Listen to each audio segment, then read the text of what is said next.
Assalamualaikum warahmatullahi wabarakatuh.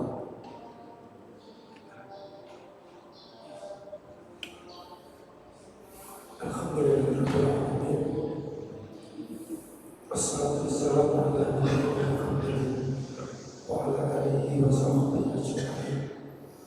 Rabbi shrah li sadri wa yassir li amri wa hlul 'uqdatam min lisani yafqahu qawli.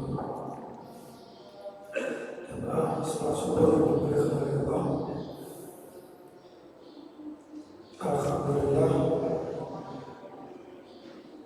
dengan rahmatnya Allah tetap diberikan nikmat kebersyukuran, nikmat kebersabaran, nikmat untuk kita mencari ridha Allah Subhanahu wa Ta'ala. Dan alhamdulillah setelah sholat subuh ini saya juga dengan semua mau memaksakan diri kita, karena pilihannya takdur, mau enak-enakan atau memaksakan diri kita untuk mencari ridha Allah Subhanahu wa Ta'ala. Jamaah yang dimuliakan oleh Allah Subhanahu wa Ta'ala, kita berdepan, kita akan mulai mengaji. Kalau biasanya kita ngaji tauhid pagi dan langsung jam, tapi perlu kita adaptasi. Nah, ini Imam Ghazali sangat cantik sekali ketika meletakkan mengawali dengan kitab berilmu, kitab tentang ilmu sebelum mempelajari akidah. Karena bagaimanapun selagi manusia itu tidak gila ataupun tidak dicabut kesadarannya, maka siapapun namanya dia, jabatannya apapun, kesibukannya apapun, akan tetap berkutat, akan tetap berkecimpung dengan yang namanya ilmu. Karena ketika kita berpikir, maka kita akan mengawasi, akan mengamati, akan mencari jalan untuk dirinya paling tidak. Ini penting untuk diketahui, karena nilai kebijaksanaan di dalam agama kita sebagaimana dipegang oleh nenek moyang kita. Kalau pertama ilmu ibarat padi, semakin tua semakin runtuh. Tapi fakta di lapangan mayoritas kita didominasi oleh fenomena ketika bertambah ilmu, bertambah kedudukan, bertambah jabatan, mudah bagi kita untuk tinggi hati. Jadi pilihannya ada dua, mau tinggi hati ataupun rendah hati. Dua-duanya karena permasalahan ilmu. Permasalahan ilmu. Iblis mengetahui banyak hal, apalagi mengetahui dirinya secara materi lebih tinggi daripada kita, akhirnya tinggi hati. Pengetahuan. Bagaimana kita menyikapi ilmu sehingga ada yang tinggi hati, ada yang rendah hati, sama-sama bertambah ilmunya. Ini menjadi autokritik, introspeksi untuk diri kita masing-masing tanpa terkecuali. Siapapun namanya, gelarnya apapun, tanpa terkecuali. Karena semakin tinggi potensinya tetap dua. Sehingga kita ingin mencari ridha Allah Subhanahu wa Ta'ala. Ini kenikmatan yang paling tinggi. Kalau Allah sudah ridha,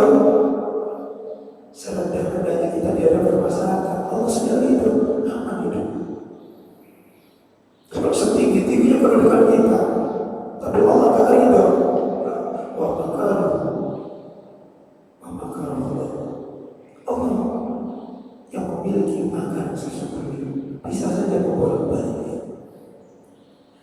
Mengapa kita berpotensi untuk tinggi hati, dan itu selalu diingatkan oleh kita. Amin syari khasidim tidak kasar. Karena ini semua ketika sudah melekat pada diri kita, diri manusia, kita menilainya sebagai properti. Saya dan dunia kalau diberi properti, bagaimana responnya? Kita ikut. Ini gelarku, ini kursiku, kukuku, sifat anania inilah yang mudah ditiupkan siapa ke dalam diri. Kukuku, ini peranku. Bertambah, tapi akhirnya dijadikan apa? Menganggap ini adalah properti, kepemilikan. Sehingga tidak heran siapapun itu, siapa pribadi pun juga minta tolong kepada jenengan dalam bentuk tawasul atau bisober untuk mendoakan, saling mendoakan agar kita tidak terjebak sedemikian lincihnya setan menarik diri kita dalam keakuan dan kesombongan. Hanya karena ilmu kita bernilai sebagai properti. Kalau bahasanya anak muda sekarang harus validasi, harus validasi. Perlu pengakuan, perlu pengakuan. Ini kita berjiatnya dalam inti kehidupan ini. Ini kalau kita saksikan fenomena banyak saudara-saudara kita, semoga kita tidak termasuk dalam golongan tersebut. Mengapa sering sikap menyikut, ingin apa, ingin B, ini sebaliknya bertambah ilmu, bertambah apapun, kok malah bisa rendah hati. Karena memang ini hakikat yang Allah ingin kita sadar. Dan setiap Jumat selalu ingatkan intaku fakad fazal intaku, membentuk orang yang sadar. Saya tadi mengatakan takwa bukan ketakutan, tapi kesadaran, consciousness, rasa sadar akan keberadaan Tuhan. Bukan sekedar takut, tapi benar-benar sadar. Karena kalau orang yang sadar dalam kondisi apapun, dia tidak akan khawatir. Karena memang mengerti consciousness itu adalah dalam kondisi bagaimana persirkulasi apapun, segala sesuatu berangkat asalnya dari Allah Subhanahu wa Ta'ala. Begitu juga dengan ilmu, tidak difahami sebagai properti, tapi trust, amanah, titipan. Dan semoga kita menjadi golongan. Kita mengerti semuanya ini adalah pada hakikatnya milik Allah Subhanahu wa Ta'ala. Allah menginstruksikan kepada kita untuk bersyukur. Dan Allah juga memiliki, kalau kita kenali, namanya adalah Asy-Syakur, bedoni u'abedar. Kalau untuk kita diminta untuk bersyukur. Yang meminta kita bersyukur namanya syakur. Nah, kalau kita artikan syukur itu menerima, syakur dan menerima. Ini penting untuk diketahui esensinya. Kalau tidak, kita hanya berhenti dalam terjemahan. Berhenti dalam terjemahan membawa konsekuensi bagaimana kita mengkonsepsikan, memikirkan Allah Subhanahu wa Ta'ala. Karena memang kita beritanya tafakkaru fi khulqillah.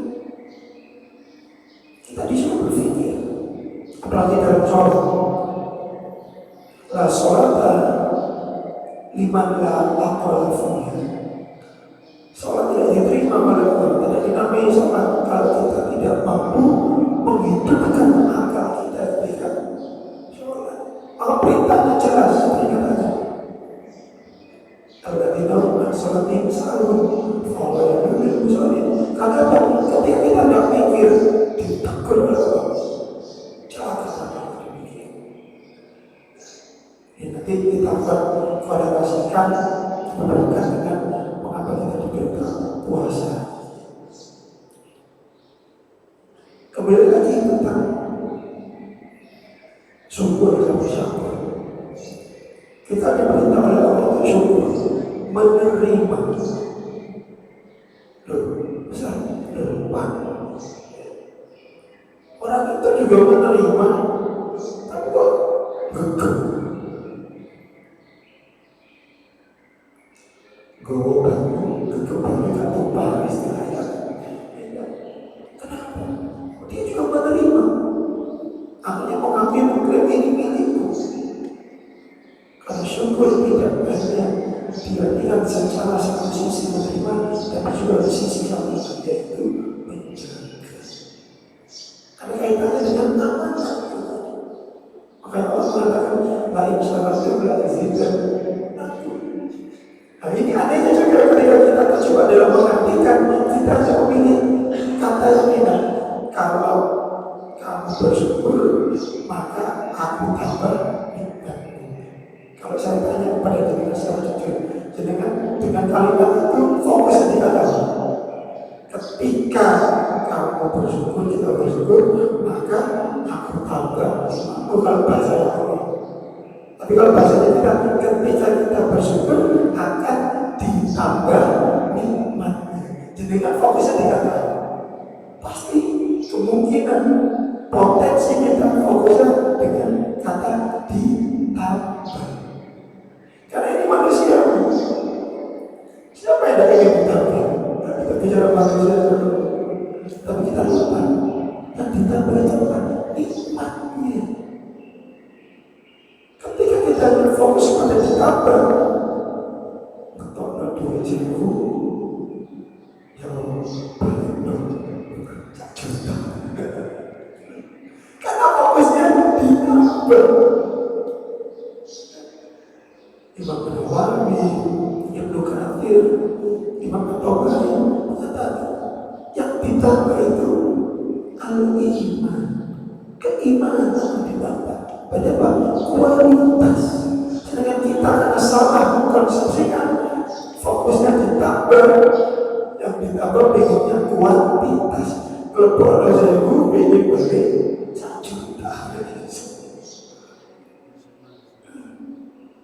Ini pentingnya karena memang likulli rasmin makna. Ini kata kunci dari Al-Quran. Setiap kata menggambarkan sesuatu. Ada satu kata yang tidak bermakna. Maka tujuan kita mengaji, kita dalam rangka berikhtiar untuk mencari makna. Agar kehidupan kita bermakna. Kembali lagi kepada syukur dan syukur. Fungsi kita sudah jelas. Diminta bersyukur agar kita jadi tinggi hati, maka kita mempersepsikan, memahami ini semua sebagai titipan Allah Subhanahu wa Ta'ala. Apapun itu, gelar, ilmu, harta, bahkan diri kita ini juga miliknya Allah, titipan Allah. Bagi sekarang fenomena anak muda gaya tabungan, bahkan pimpinan yang ikut mata kuliah yang pun di Muhammadiyah bersih juga bisnis. Pak ini apa? Ini karena apa? Hukumnya apa? Saya bisa juga kan anak harus dibilang tidak bisa dikasih ayat dikasih ayat tidak mendengarkan. Terus kita menggunakan bahasa yang religius, langsung tidak tetap belikan. Tetap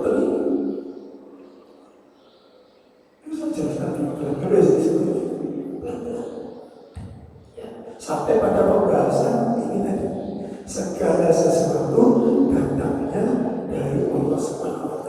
Bahkan sandal kita layak, sandal sepatu kalian ini juga miliknya Allah. Tak cakap, kok insya berarti orang bumi menciptakan itu seluruh. Yes, akhirnya sampai kepada bahkan tubuh kita ini mutlak miliknya Allah SWT. Dan bisa kita klaim dari sisi kita, ini adalah tubuh dan bisa kita identik merasakan untuk sementara ini milikku, tapi hakikatnya tidak. Sehingga itulah syariat mengajarkan untuk kita tidak merusak titipan Allah. Saya tidak masuk kepada timbinan, tapi kepada tatuan. Meskipun ada unsur seninya digambar yang cantik, tato masjid pun tetap dilarang. Atau tato kaligrafi tetap dilarang. Kenapa? Kulit ini bukan milik kita, titipan Allah. Kalau titipan harus dirawat dan dijaga dan boleh dirusak. Bukan ketika tatuan air tidak bisa masuk. Buktinya ketika tatuan sudah tetap keringetan. Berarti bisa keluar, bisa masuk. Kata siapa orang yang tatuan terus saya bisa keringetan? Ini karena kita tidak masuk pada esensi permasalahan, sehingga kita rumit dalam mencari dalil. Dalilnya sangat sederhana. Kulit ini bukan milik kita. Kalau kita bisa menciptakan kulit Allah, dicoret-coret, tapi bukan. Jadi dalilnya sederhana, bukan milik kita. Kita beritahu juga tidak boleh ditindik. Nah, setelah ditindik lupa, bisa tidak kita mengabarinya, mau ditampil pada apa? Langsung nangis. Boleh tidak tersulit nangis? Nah sekarang silakan kamu tanggung jawab. Sudah lupa balikan. Kamu mau kembalikan dengan apa coba? Kamu masih sholat ya wah begitu. Tidak tahu ya.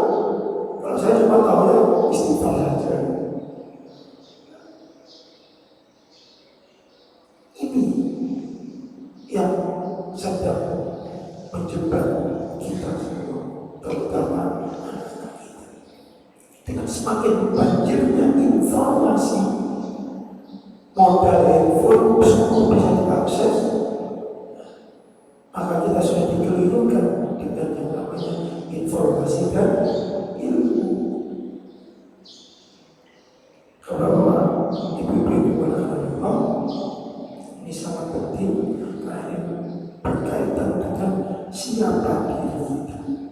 Kita diciptakan oleh Allah terakhir, tapi sangat dimuliakan Allah sehingga iblis tidak terima. Akhirnya iblis bersiasat, justru dengan ilmu kita tidak masuk dalam golongan mereka, golongan yang angkuh. Kafifat bil ilmi wa taqlim wa ta'allum wa syawal hidiyah min aqli wa aqli. Penting untuk menyeimbangkan informasi yang datang langsung dari Allah dengan usaha kita untuk mengenal sesuatu. Tidak boleh satu sisi harus dua sisi. Sebagaimana yang dulu kita telah bahas saya masih di masjid ini ya, iman kita kalau dari sisi Allah tidak naik dan turun, tapi dari sisi kita naik turun, dua-duanya benar. Dari sisi kita naik turun karena ada penghalang, kotornya hati kita. Ketika plong, iman kuat. Ketika, tapi dari sisi Allah, Allah selalu bertanggung jawab sebagai pencipta, memberikan nur kepada manusia. manusia, tergantung manusia mau mengotori dirinya atau membersihkan. Dan inilah mengapa karena ini masih momen Syawal, kita kemarin dipaksa oleh sebulan untuk sadar mulai iftar, mulai sahur sampai iftar. Coba kita berpikir ke belakang. Kalau tidak sadar, pasti puasa kita batal terus. Ini ada kaitannya, ada kaitannya dengan masalah ilmu. Ketika mulai sahur dan sampai iftar, kalau kita gila, sudah ada diwajibkan puasa. Kalau kita menurunkan tingkat kesadaran kita, lupa puasa kita. Kalau lupanya disengaja berapa? Kalau lupa murni, ya masih bisa. Sadar lagi, oh ya seperti izin ini, sadar lagi. Tapi coba jangan bayangkan. Ketika saya dan jenazah mulai sabar sampai iftar, mengerti, oh iya, tidak boleh berkata kotor. Kita jaga, harus sabar sampai iftar. Dan itu 30 hari. Tapi ketika momen satu tes akan kita tentang kesadaran itu, bagaimana habis tak puasa, kebanyakan kita akhirnya los. Karena kita lupa memaknai Idul Fitri secara maknanya yang benar. Itu kembali fitr, tidak secara suci, tapi dari kata fator. Allah itu fatir, pencipta. Fitrah ciptaan. Jadi sebenarnya Idul Fitri itu mulai 1 Syawal sampai 30 Syawal. Karena kita dididik dalam bulan Ramadan agar sadar sesadar-sadarnya. Untuk apa? Ujungnya kembali kepada kesadaran akan penciptaan kita. Dan akhirnya kita tidak sadar akan penciptaan kita di momen 1 Syawal sampai seterusnya. Apa kita diciptakan oleh Allah? Illaliyah. Jadi bukan sekedar selebrasi wis kan poso Ramadan. Akhirnya pembalasan dulu. Ketika Ramadan mampu menahan nafsu kita dari makan minum, setelah Syawal belas. Ini penting. Bagaimana kita mengkonsepsikan ilmu sesuai dengan apa yang diinginkan Allah Subhanahu wa Ta'ala. Karena yang terjadi sedemikian. Karena Ramadan sebenarnya adalah modal untuk kita menjalani 11 bulan berikutnya. Bukan berarti kalau biarlah habis itu kosong kita kotori kembali. Ini bagaimana kita merawat. Yang pentingnya merawat fitrah. Bukan arti kesucian dalam bahasa Indonesia, tapi fitrah dalam bahasa Al-Quran.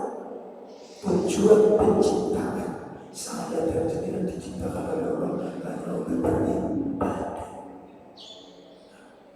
Sehingga kalau ini kita pahami dengan konteks ilmu yang benar, saya dan jenengan tetap berusaha untuk berhati, berusaha untuk menjaga pandangan kita, berusaha untuk menjaga lisan kita. Tidak hanya berlaku di Ramadan, tapi mulai 1 Syawal sampai 30 Syawal. Pas Ramadan kita masuk bengkel lagi, dibersihkan lagi.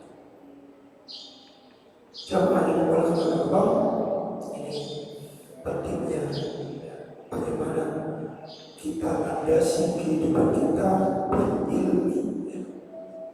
Perintahnya juga jelas fa'lam annahu la ilaha illallah. Jadi saya dan jenengan tidak boleh punya alasan wis aku wis sekolah, wis kuliah, wis sepoi. Selagi kita itu masih sadar dan gila tetap kena perintah fa'lam, berilmu lagi. Alhamdulillah ini sebagai tahaduf bin iman kita mampu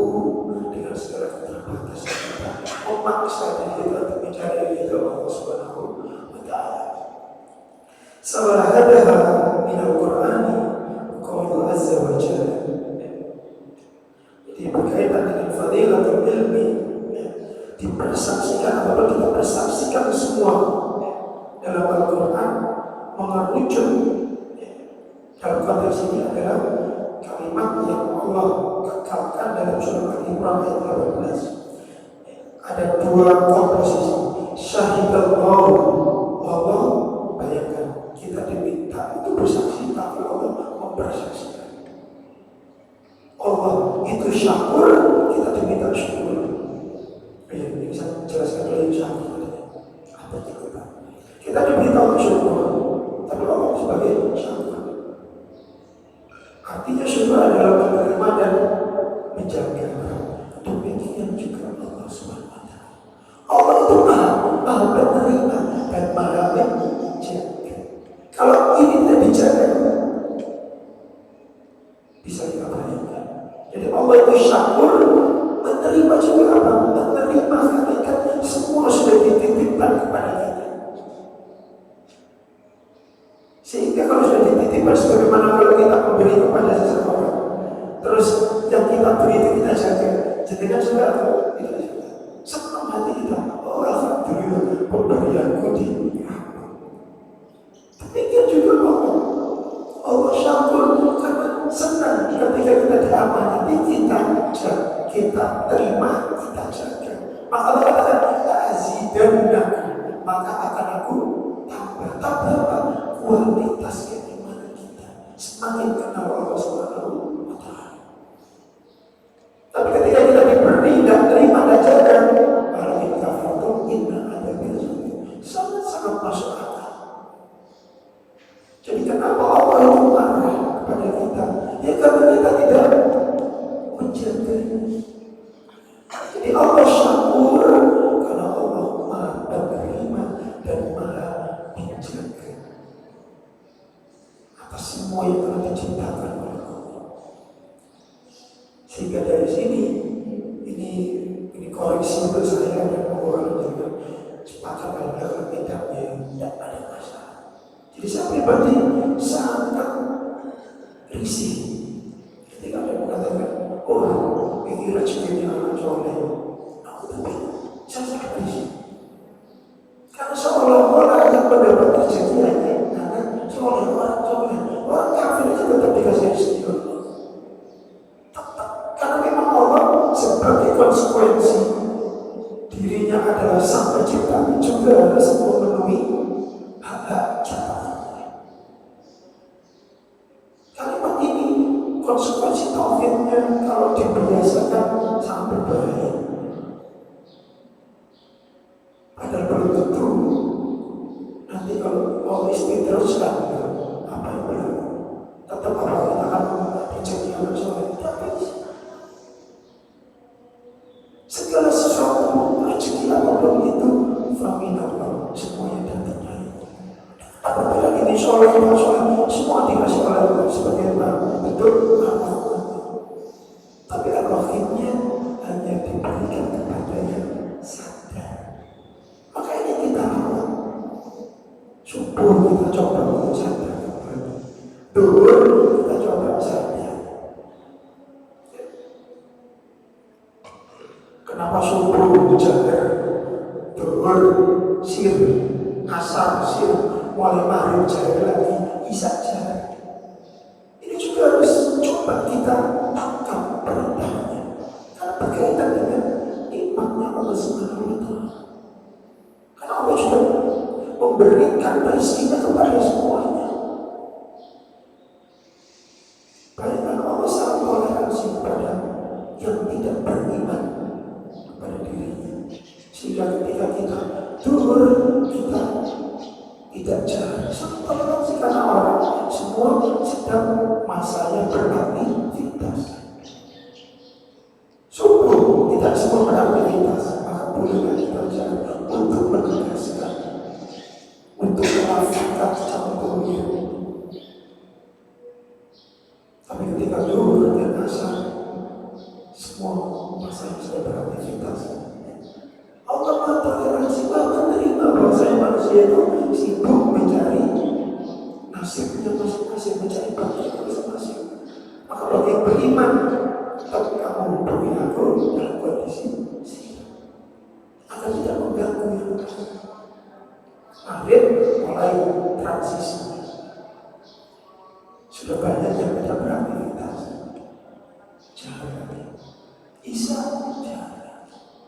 Karena semuanya berkaitan dengan tanggung jawab Allah untuk memenuhi kebutuhan ciptaan.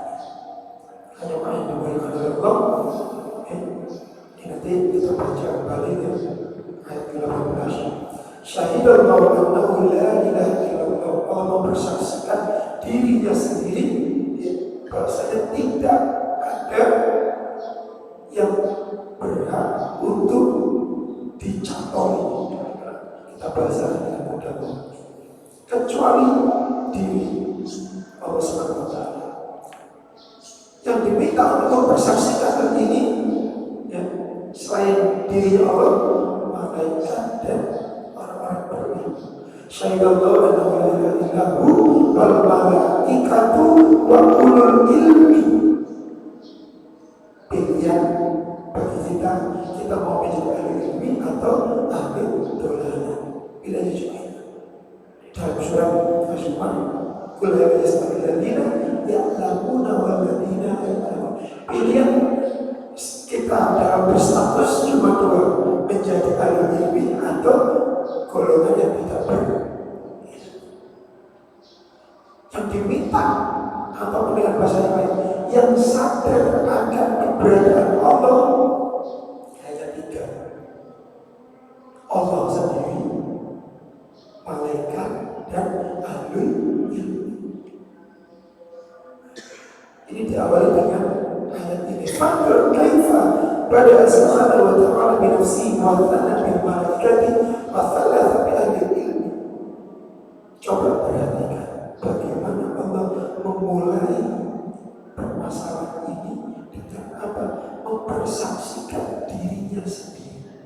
Kemudian diikuti malaikat dan diikuti wa thalatha bi ahli ilmi. Ini kalimat tadi. Thalatha yufallithu, tapi diartikan sebagai kemudian. Karena tiga hal ini berdampingan, dan ini bisa diproses dalam keimanan kita. Kalau saya dan jenengan sedang sadar, kalau kita namanya manusia pasti banyak lupanya. Jadi kita tidak boleh bilang sebagaimana malaikat. Kita manusia. Ketika kita sedang sadar berpikir, pasti akan muncul kondisi diawasi oleh Allah, malaikat, dan diri sendiri. Karena yang paling tidak bisa kita tipu dari diri kita, ya diri kita. Orang lain bisa kita tipu. Orang lain bisa kita tipu. Jadi ketika kita langsung sadar, mengenai awas, menjadikan malaikat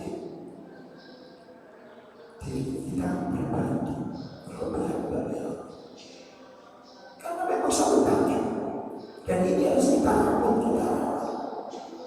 Maka kita doanya ini alat mikirkan satu paket.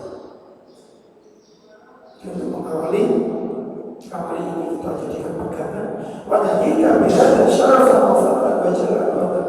Dan ini cukup di dalam Allah ini, cukup menjadikan kita itu tetap mulia, tetap memuliakan Allah, tetap mengagungkan Allah, memuliakan diri kita juga, bahkan memuliakan malaikat. Karena kita tidak tahu berada malaikat, tapi kita tahu esensi dari malaikat Allah. Selagi ada cahaya di situ Allah. Maka bagi saya pribadi, saya sedang mengembangkan teori untuk menanggulangi